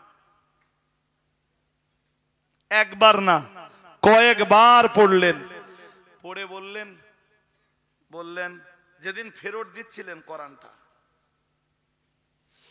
বললেন আপনাদের এই কোরআন না কয়েকবার পড়েছি, আদ্যপান্ত, শুরু থেকে শেষ সব পড়েছি, যত পড়েছি তত ভালো লেগেছে, যত পড়েছি তত ভালো লেগেছে, অনেকবার পড়েছি। এখন আপনার কোরআন আপনাকে ফিরিয়ে দেওয়ার সময়। কিন্তু একটা কথা বলার ছিল, যদি কিছু মনে না করেন তাহলে বলুন। তাহলে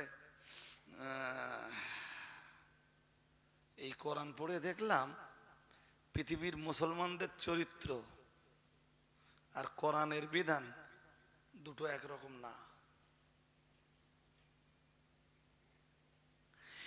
এই কোরআনে তিনি যে বিধান দিয়েছেন কোরআনুল কারীমে, তার প্রদত্ত বিধান আর পৃথিবীর মুসলমানদের চরিত্র, দুটোর ভিতরে আমি সামঞ্জস্যতা খুঁজে পাইনি। স্যার আপনাদের আর একটা কোরআন আছে, ওইটা দেন। মুসলমানদের কোরআন কটা? জোর করে বলতে হবে, একটা না দুটো? আমেরিকা হলেও, জার্মান, জাপান হলেও, পৃথিবীর সব কান্ট্রিতে আল্লাহর কোরআন একটাই। ম্যাম বললেন আর একটা কোরআন আছে, ওইটা দেন। স্যার বললেন, ম্যাম কিছু মনে নেবেন না, অল ওয়ার্ল্ডে না মুসলমানদের কোরআন একটাই। পৃথিবীর যে কান্ট্রিতেই যাবেন মুসলমানের কোরআন একটাই, অল ওয়ার্ল্ডের মুসলিমরা এই একই কোরআনের ফলোয়ার। ম্যাম বললেন, স্যার বলছি তো আপনাদের আর একটা কোরআন আছে, সেইটা দেন। স্যার সহজে কিছু বুঝলেন না। ম্যাম বারবার বলছিলেন আর একটা কোরআন আছে, সেইটা দেন। স্যার বারবার বলছিলেন না, আমাদের কোরআন একটাই। শেষমেশ ম্যাম বললেন, স্যার কোরআন তো পড়লুম, বিশ্বের মুসলমানের চরিত্রের সাথে কোরআন তো মেলে না। তো বর্তমান পৃথিবীর মুসলিমরা যে কোরআনটা মেনে চলে, ওই কোরআন আমাকে একটা দেন।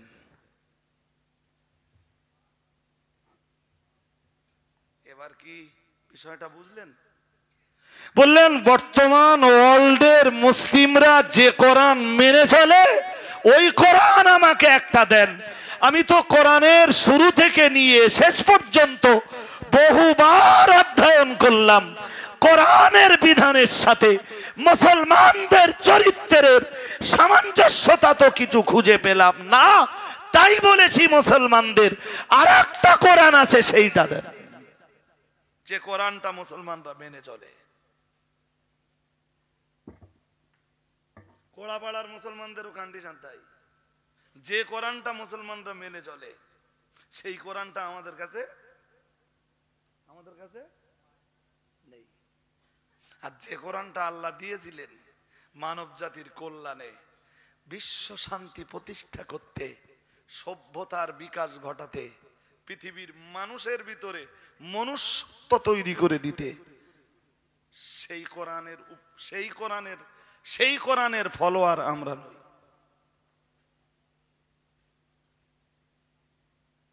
বলুন, মদ খাওয়া মাতালের পরিমাণ আজও দেশ জুড়ে না, শুধু কোড়াপাড়ার হিসাব যদি করা হয়, 1 বছর আগে কোড়াপাড়ায় যা মাতাল ছিল, মাতালের সংখ্যা 1 বছরে কোড়াপাড়ায়, জোর করে বলেন, যারা মদ খাচ্ছে কোন কোরআনের বিধান অনুযায়ী খাচ্ছে?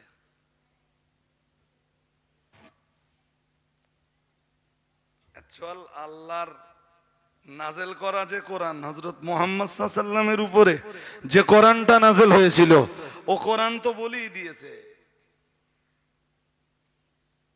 ইন্নামাল খামরু ওয়াল মাইসিরু ওয়াল আনসাবু ওয়াল আসলামু রিজসুম মিন আমালিশ শাইতান ফাজতানিবুহু লাআল্লাকুম তুফলিহুন। মহান আল্লাহ জানিয়েছেন, ইয়া আইয়ুহাল্লাযীনা আমানু, 6 পারা সূরা মায়েদার 90 নম্বর আয়াতে মহান আল্লাহ বলেন, হে পৃথিবীর ঈমানওয়ালা মানুষের দল, ইন্নামাল খামরু, নিশ্চয়ই মদ খাওয়া, ওয়াল মাইসিরু, জুয়া খেলা। এ সমাজের মাটিতে মদ যেমন পাওয়া যায়, জুয়াও তো কম পাওয়া যায় না, লটারি বাজ তো কম পাওয়া যায় না, লটারি কাটা মানুষ তো কম পাওয়া যায় না।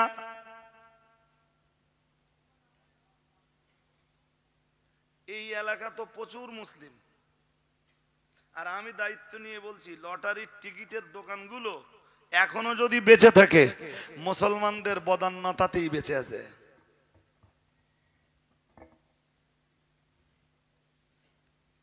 ভুল হয়ে গেছে? হ্যাঁ, যারা এখনো লটারি কাটছে, যারা আজও পৃথিবীতে মদ্যপান করে, আজও পৃথিবীতে যারা শরাব পান করছে, ওরা কোন কোরআনের ফলোয়ার? ওরা কোন সংবিধানের ফলোয়ার? যে কোরআন আল্লাহ নাযিল করেছিলেন বিশ্ববাসীর শান্তি প্রতিষ্ঠার জন্য, বিশ্বের মানুষের মানবতা শেখানোর জন্য, যে কোরআন আল্লাহ নাযিল করেছিলেন বিশ্বের মানুষের ভদ্রতা আর সভ্যতা শেখানোর জন্য, মুসলমান তো আজকে সেই কোরআনের ফলোয়ার নয়। মুসলমান কোন কোরআনের ফলোয়ার?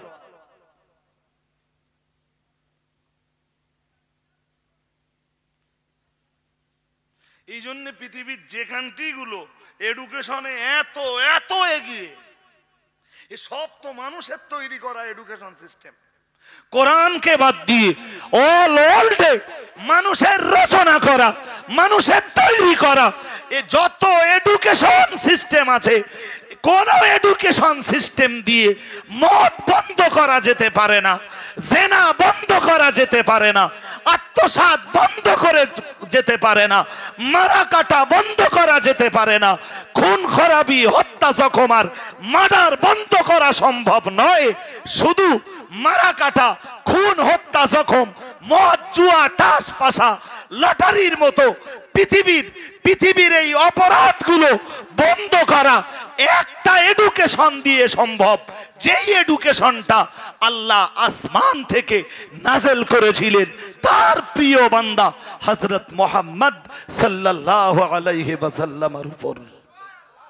আর একটু মন খুলে বলেন, নবীর উপরে আজকের পৃথিবীর বিভিন্ন কান্ট্রি মদ বন্ধ করার হাজারো চেষ্টা করেছে, পারেনি। হযরত মুহাম্মদ সাল্লাল্লাহু আলাইহি ওয়াসাল্লামের উপরে শুধু যেদিন মদ হারামের আয়াত নাযিল হয়েছে, এই হাদিস যারা পড়ে, মানে খুব ভালো মুহাদ্দিস যারা বা হাদিসের কিতাবের সাথে যারা সম্পর্ক রাখে, শুধু ওদের কাছে শুনে দেখবেন আপনারা একটু, ওরা আমার কথার সাথে অবশ্যই একমত হবে। শুধু কোরআনে নাযিল হয়েছে সূরা মায়েদার মদ হারাম হওয়ার চূড়ান্ত বিধান রয়েছে, 6 পারা সূরা মায়েদার। আপনারা কি বিরক্ত হচ্ছেন নাকি? হচ্ছেন না তো? হচ্ছেন না। মদ হারাম হওয়ার চূড়ান্ত আয়াত নাযিল হয়েছে 6 পারা সূরা মায়েদার 90 নম্বর আয়াতে। এর আগেও আল্লাহ কম বেশি মত সংক্রান্ত ব্যাপারে আলোচনা করেছেন, তবে চূড়ান্ত বিধান দেননি। জি, রাসূল করিম তখন মদিনায় সাল্লাল্লাহু আলাইহি ওয়াসাল্লাম, এমনকি ওহদের যুদ্ধও হয়ে গেছে, মানে মদিনায় যে গেছেন রাসূল 2-3 বছর হয়ে গেছে। এরপরে আল্লাহ মদের বিধান দিচ্ছেন, ইন্নামাল খামরু ওয়াল মাইসির ওয়াল আনসাবু ওয়াল আসলাম রিজিসুম মিন আমালিশ শাইতান ফাজতানিবুহু লাআল্লাকুম তুফলিহুন। ঠিক এই আয়াত যখনই নাযিল হলো, তখনও এ পর্যন্ত মদ হারাম না হালাল মুসলমানদের জন্য স্পষ্ট কোনো মেসেজ ছিল না। আর জানবেন, এই বোতলে যা আছে, যাই থাক বোতলের ভিতরে, এর ব্যাপারে বোতলে যা আছে এ ব্যাপারে যদি শরীয়তে হারাম হওয়ার স্পষ্ট কোনো বিধান না থাকে, এ ততক্ষণ হালাল। আমি কি বোঝাতে পারলাম আপনাদের? কি বলেছি বলেন তো? এর ভিতরে যাই থাক, যতক্ষণ পর্যন্ত বোতলের ভিতরে থাকা এই তরল পদার্থের পক্ষে শরীয়তের হারাম হওয়ার অকাট্য কোনো দলিল না পাওয়া যাবে, ততক্ষণ পর্যন্ত এটা কি যে কারণে মদ হারাম হওয়ার আগে বহু সাহাবীর ঘরে মদ ছিল।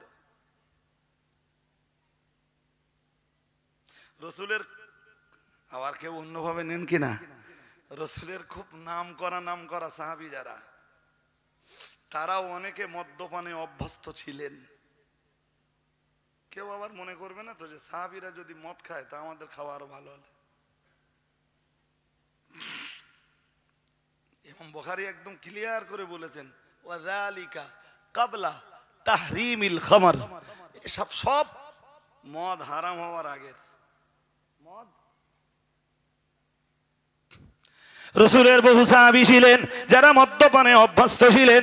যেদিন মদ হারামের চূড়ান্ত আয়াত আল্লাহ নাযিল করলেন, সূরা মায়েদার 90 নম্বরে এসে আল্লাহ পাক ঘোষণা দিলেন, নিশ্চয়ই মদ, জুয়া, তাস, পাশা, লটারি, দেবদেবীর পূজার্চনা, তীর দ্বারা ভাগ্য নির্ধারণ, আল্লাহ পাক রব্বুল আলামিন বললেন এ কাজগুলো সব রিজিসুন, নাপাক কাজ, অসভ্য কাজ। নাউজুবিল্লাহ বলুন, জোর করে বলুন।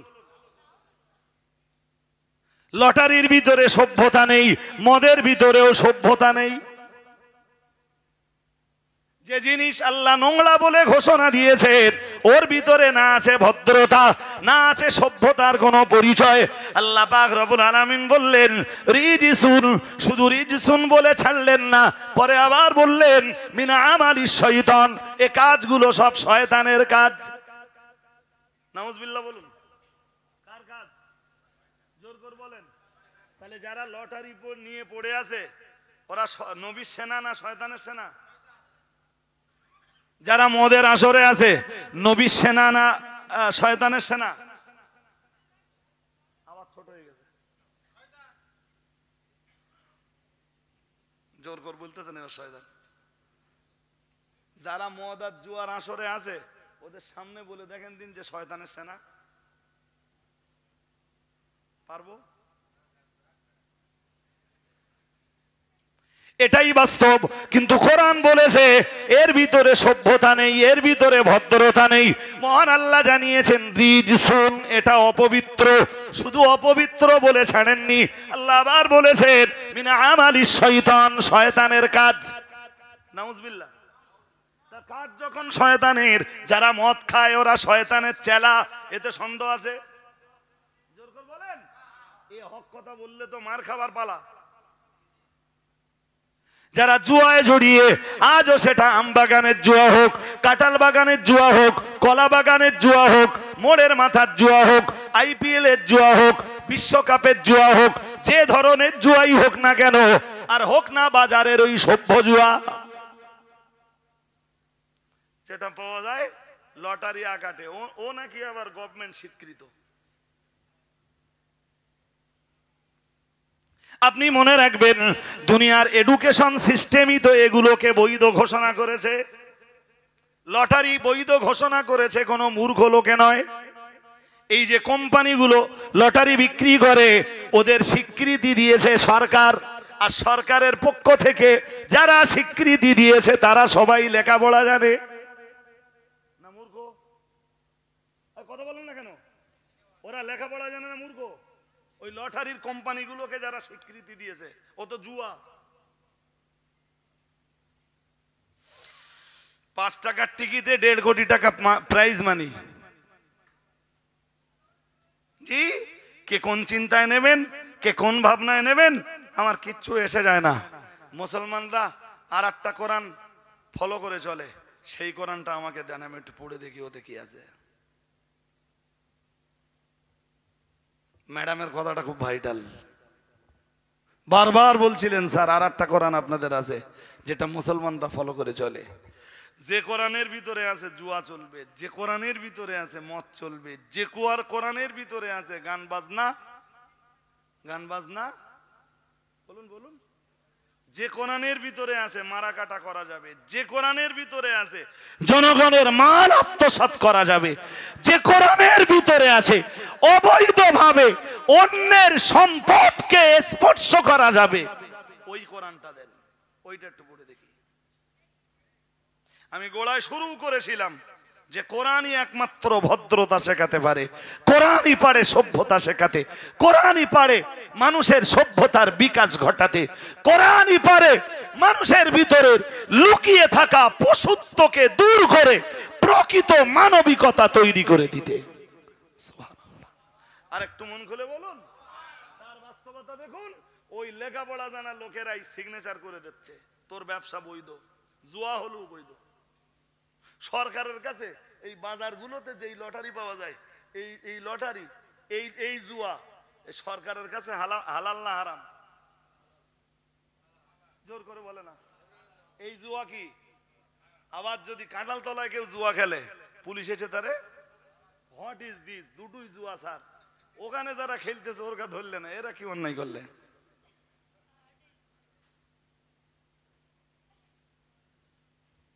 এটা তো আশ্চর্য, তাই না?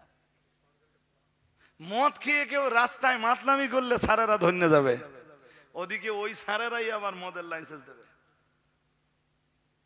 এই সেদিন দেখলুম এই মাটিয়ার ফাঁকটায়, বেকিয়ার মাটিয়ার ফাঁকে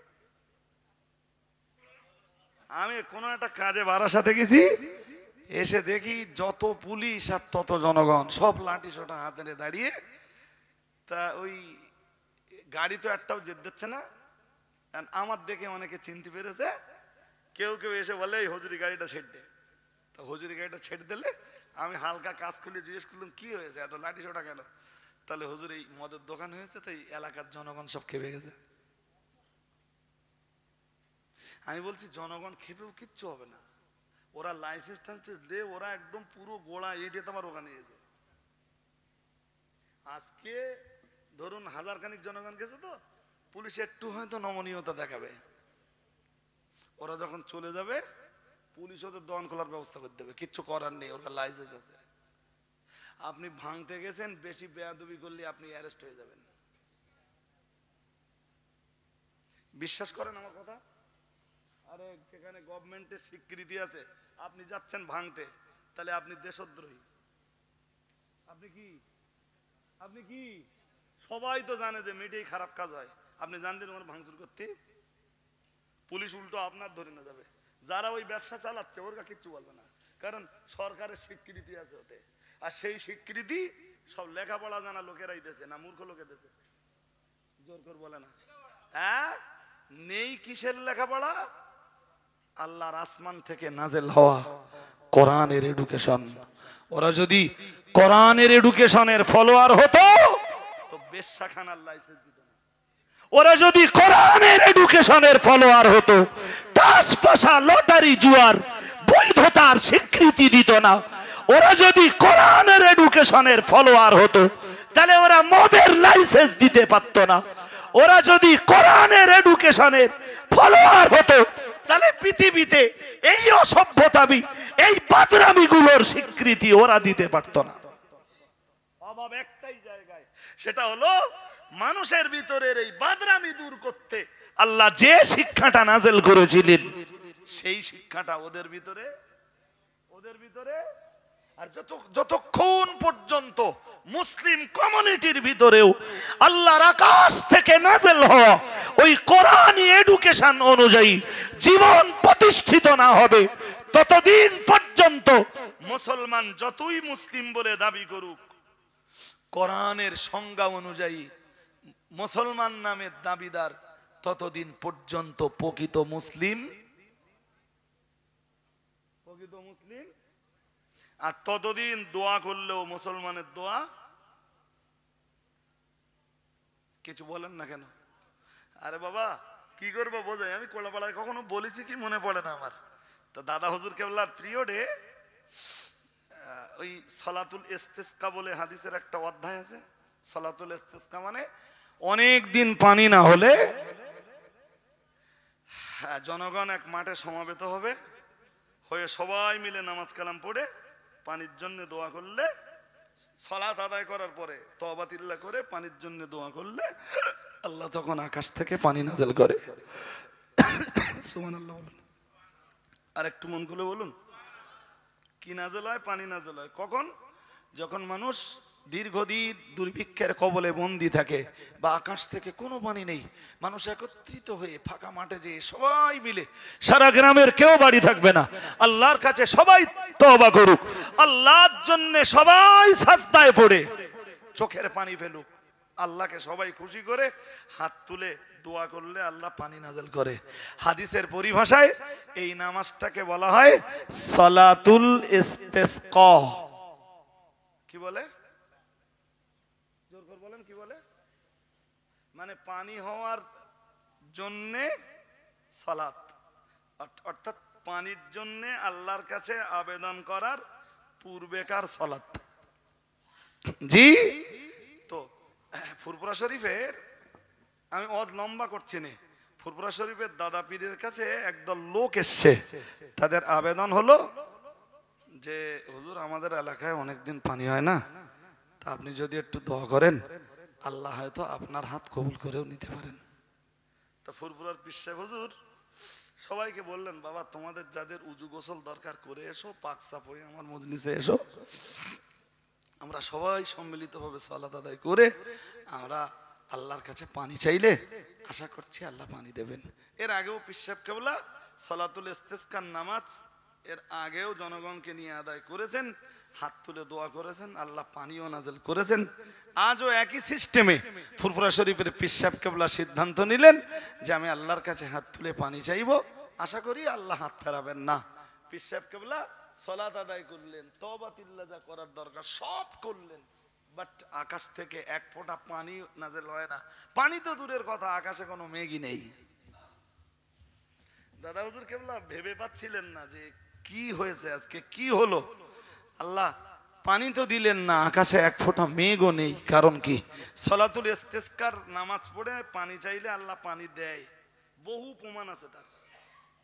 এই আমাদের এলাকাতে খুঁজলে পাওয়া যাবে, তার প্রমাণ আছে। আল্লাহ পাকের ওলি, আল্লাহর প্রিয় বান্দা ফুরফুরা শরীফের দাদা হুজুর কেবলা রহমাতুল্লাহ আলাইহি এর কোন সদুত্তর তিনি খুঁজে পাচ্ছিলেন না। সর্বোপরি তিনি মুরাকাবায় গেলেন, মুরাকাবা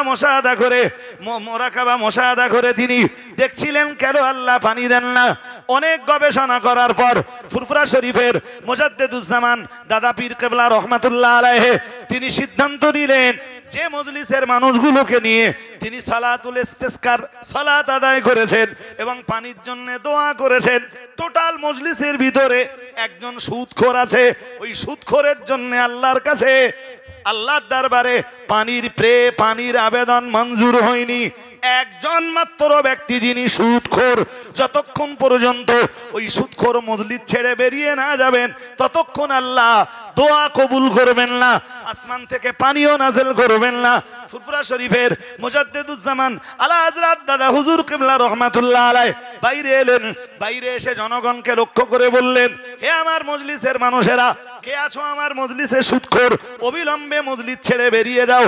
তুমি যতক্ষণ এই মজলিসে থাকবে ততক্ষণ আল্লাহ আমার দোয়া এবং এই জনগণের দোয়া, কারোর আবেদন, কারোর প্রার্থনা কবুল করবেন না। কে আছো বেরিয়ে পড়ো। কিন্তু কে এখন মজলিস ছেড়ে উঠবে?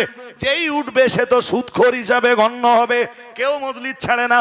ফুরফুরা শরীফের দাদা হুজুর কেবলা রহমাতুল্লাহ আলাইহি শেষবারের মতো বললেন, আমার মজলিস ছেড়ে যদি বেরিয়ে না যাও, আমি আবু বকর এই মজলিসের ভিতর থেকে তাকে চিহ্নিত করে গলা ধাক্কা দিতে দিতে মজলিস থেকে বার করে দেব।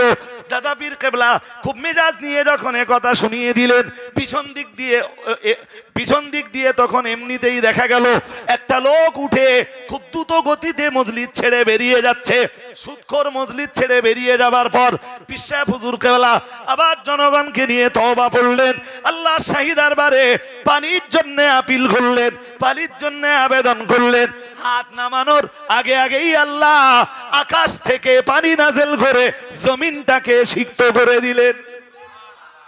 আজকে আমরা ফিলিস্তিনের মুসলমানদের জন্য এত দোয়া করছি, আমাদের দোয়ায় তো শরীক রয়েছে মাতাল। সকালবেলা মদ খায়, দুপুরে আর একবার খায়, সন্ধ্যাবেলায় আর একবার খায়, রাত 12টায় বাড়ি ফিরবার সময় আর একবার, অল টাইম। রাত্রে যখন ঘুমিয়ে থাকে ও তখনও মাতাল। এরম মাতাল আছে না নেই? জোর করে বলতে দেন না কেন? জুমার দিনে দোয়া হচ্ছে ফিলিস্তিনের মুসলমানদেরকে, আল্লাহ আপনি হেফাজত করুন। ওই মাতালে আমিন বলছে, এ সমাজের মাটিতে সুদখোর এভেলেবেল, এ সমাজের মাটিতে জুয়ারে এভেলেবেল। কেউ ভদ্র জুয়ার সাথে জড়িয়ে, কেউ অভদ্র জুয়ার সাথে জড়িয়ে। হাদিস শরীফ তো স্পষ্ট বিবরণ দিয়েছে, যে সমাজের মাটিতে সৎ কাজের আদেশ থাকবে না আর অসৎ কাজের নিষেধ থাকবে না, আল্লাহ পাকের রাসূল জানিয়েছেন, ফালা ইউস্তাজাবু লাহুম আও কামা ক্বালা আলাইহিস সালাম। আল্লাহ পাকের রাসূল জানিয়েছেন, ওই সমাজের মানুষ ঐক্যবদ্ধভাবে আল্লাহর কাছে দোয়া করলেও ওই সমাজের আবেদ জাহেদ যারা, ওই সমাজের আল্লাহ বলা যারা, ওই সমাজের ধার্মিক যারা, তারা আল্লাহর কাছে দোয়া চাইলেও তাদের দোয়া তখন কবুল করা।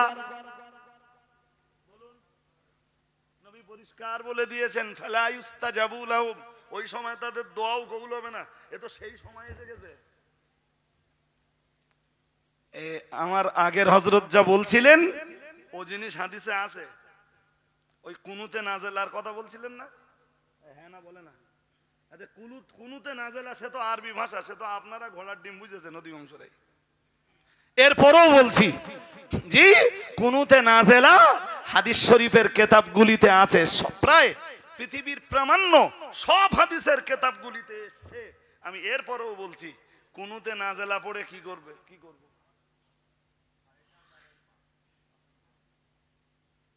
কেস তো চিৎ করলু যা, উবুড় করলু,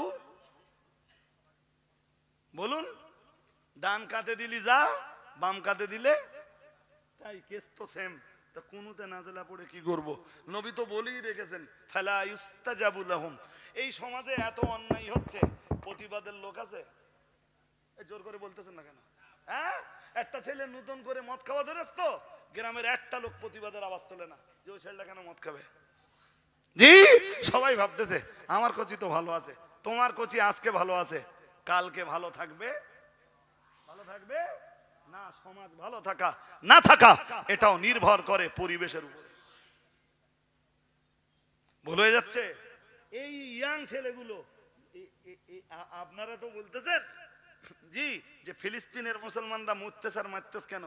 এই আমাদের ঘরের 12 বছর 14 বছরের ছেলেগুলো যখন ফ্রি ফায়ার খেলতেছে, পাবজি খেলতেছে, এই ইসরায়েলের ইহুদিদের ওই বয়সের বাচ্চারা বোমা বানাচ্ছে, বোমা। আমরা বড় বড় লেকচার দিচ্ছি, লেকচার। জি, মাইন্ডে নেবেন না যেন। আমিও একমত ইসরায়েলি পণ্য বর্জন করা হোক, আমিও একমত। মোবাইল চালাচ্ছি, এই মোবাইলের বহু পার্টস আছে যেই পার্টস গুলো ইসরায়েলের আবিষ্কার, ফেলে দাও। সব বয়কট। ও, যেটা খুব দরকার সেটা নেব। হ্যাঁ, জিজ্ঞেস করে দেখবেন, আমি খুব ভালো জানি না, আমি যতদূর জানি ফেসবুকের আবিষ্কারক মুসলমান। কথা বলে না? হ্যাঁ, পৃথিবীর 200 কোটির বেশি মুসলিম, 200 কোটি। জি, আর 1,40,00,000 ইহুদি। ওরাই অল ওয়ার্ল্ডের মানুষের উপরে রাজত্ব চালাচ্ছে। ওদের ব্রেন, ওদের এডুকেশন, ওদের শিক্ষা। জানি না আল্লাহ কবে মুসলিম কমিউনিটিকে বুঝবার ক্ষমতা দেবেন। আল্লাহ আপনি আমাদেরকে বুঝবার ক্ষমতা দান করুন। বলুন আমিন, বলুন আমিন। এরপরেও ফিলিস্তিনিদের জন্য আমাদের কর্তব্য রয়েছে, দোয়া করে যেতে হবে। কবুল হোক চাই। আমি তো কম দোয়া করিনি, আর এরপরেও জানি যে যতই করি, হ্যাঁ, আফগানিস্তানকে ধ্বংস করে দিলে এক ওসামা বিন লাদেন, লাদেন করে, লাদেনের বেটা ওসামা, জি, ওসামাকে কেন্দ্র করে আসলে সবাই তাকে জানে লাদেন, লাদেন নামে। আসলে ওর নাম লাদেন না, ওর নাম ওসামা, ওর বাবার নাম লাদেন। খুব বেশি হলে ওকে বলতে পারেন বিন লাদেন, বিন লাদেন, লাদেনের বেটা ওসামা। লাদেন লাদেন লাদেন করে শেষ করে দিলে আফগানিস্তানটাকে।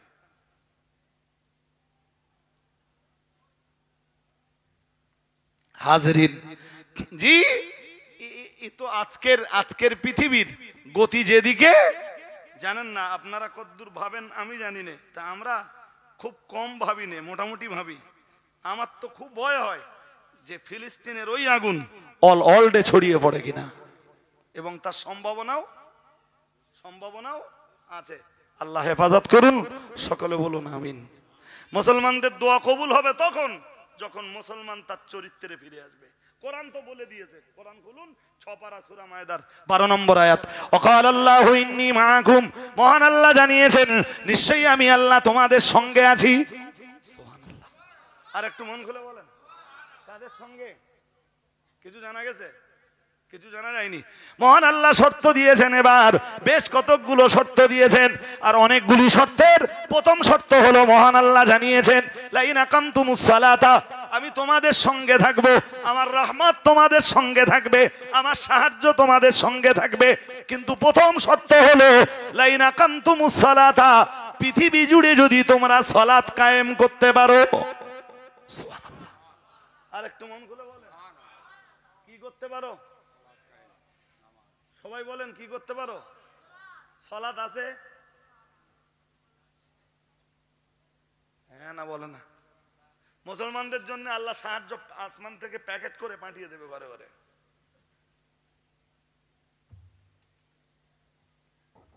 বলছি তো, আবার বলছি, মুসলমান তৈরি থাকুক, আল্লাহ সাহায্য আসমান থেকে প্যাকিং করে মুসলমানদের ঘরে ঘরে পাঠিয়ে দেবে। ওই ইসরায়েল যা বোমা টোমা তৈরি করতেছে না, ও সব আল্লাহ নিষ্ক্রিয় করে দিতে পারে। ইন্নাল্লাহা আলা কুল্লি শাইইন কাদির ফাআলুল লিমা ইউরিদ। কোরআন তো তাই বলেছে। আল্লাহ বলেন আমি যা ইচ্ছা তাই করি, আমার ইচ্ছাকে কেউ রুখে দিতে পারে না। আর একটু মন খুলে বলুন তো, ইসরায়েলের উপরে যেসব বোম্বিং, ফিলিস্তিনের উপরে যেসব বোম্বিং হচ্ছে, ও আল্লাহ চাইলে সব নিষ্ক্রিয় করে দিতে পারে। দেবেনও তাই। তা যদি না দেবেন তো ইমাম মাহাদির হাতে পৃথিবী জয় হবে না। হ্যাঁ না বলবেন তো? হ্যাঁ, ইমাম মাহাদির হাতে পৃথিবী জয় হবে না। ঈসা নবী আসবার পরে পৃথিবী জয় হবে না। হবেও তো তাই। ইমাম মাহাদি হবেন মুসলমানদের লিডার। পৃথিবী, আগামী দিনের পৃথিবী, মুসলমানদের পৃথিবী, আগামী দিনের পৃথিবী, ঈমানদারদের পৃথিবী। ইনশাআল্লাহ বলুন, বলুন ইনশাআল্লাহ। শুধু সময়ের অপেক্ষা।